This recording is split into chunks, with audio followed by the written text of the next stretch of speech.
ছোটোবেলায় দেখতাম আব্বা বড় বড় ইলিশ মাছ নিয়ে আসতো, আমার কেটে কুটে জাল দিয়ে রেখে দিত। সেই মাছের যে কী স্বাদ, সেই স্বাদ আর এখনকার ইলিশ মাছে পাওয়া যায় না। দেখতে পাচ্ছেন এই যে এই মাছটা 1 কেজিরও নিচে, এর দাম 1200 টাকা। বলেন আমাদের মতো মধ্যবিত্ত গরিব মানুষের এই মাছ কিনে খাওয়া কি দুঃসাধ্য।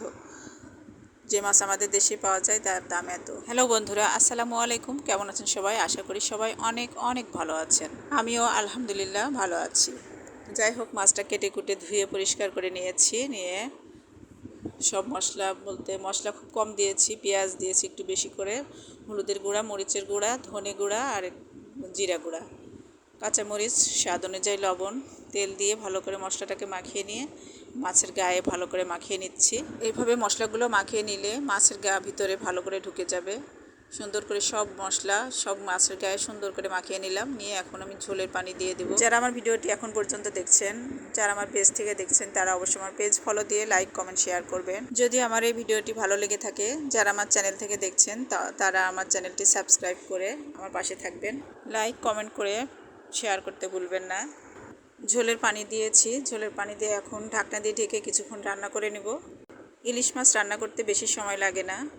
তো যাই হোক, আমি ঢাকনা দিয়ে ঢেকে পাশের চুলায় রান্না হচ্ছে, আর আমি চিচিঙ্গাটা ভাজি করে নেব। এখন চিচিঙ্গা কেটে নিয়েছি, ভালো করে ছিলে নিয়ে চিচিঙ্গাটা চাকচাক করে কেটে নিয়েছি। চুলায় প্যান বসিয়ে দিয়েছি, তার মধ্যে তেল দিয়ে জিরা আর পেঁয়াজ হালকা করে একটু ভেজে নিয়েছি। একটু লাল লাল করে ভেজে নিয়ে চিচিঙ্গাগুলো দিয়ে দিলাম। চিচিঙ্গার মধ্যে বেশি মশলা দিব না, হলুদের গুঁড়া, লবণ আর কাঁচামরিচ দিয়ে সুন্দর করে ভেজে নেব।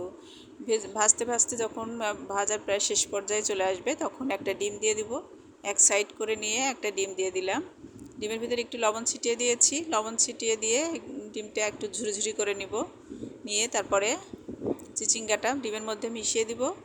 তারপরে চিচিঙ্গাটা সুন্দর করে এখন ভেজে নিব, একটু লাল লাল করে ভেজে নিব। চিচিঙ্গা এভাবে ভাজি করলে কিন্তু অনেক মজা লাগে, যারা খেতে চায় না তারাও খাবে। যাই হোক, আমার চিচিঙ্গা ভাজি হয়ে গেছে। এদিকে আমার ইলিশ মাছটাও প্রায় হয়ে এসেছে।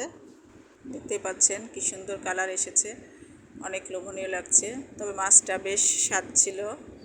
বললাম না, ছোটোবেলায় যে মাছ খেয়েছিলাম সেই মাছের মতোই স্বাদ পেয়েছি। ভিডিওটি কোনো এক শুক্রবারে করা। যাই হোক, অনেক দিন পরে দিচ্ছি।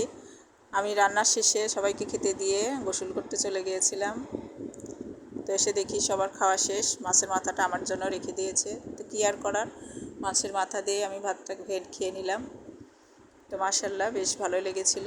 তো আজকের ভিডিও এই পর্যন্তই। কেমন লাগলো সবাই লাইক কমেন্ট করবেন। সম্পূর্ণ ভিডিওটি দেখার জন্য সবাইকে অসংখ্য অসংখ্য ধন্যবাদ। সবাই ভালো থাকবেন, সুস্থ থাকবেন। আল্লাহ হাফেজ, আসসালামু আলাইকুম।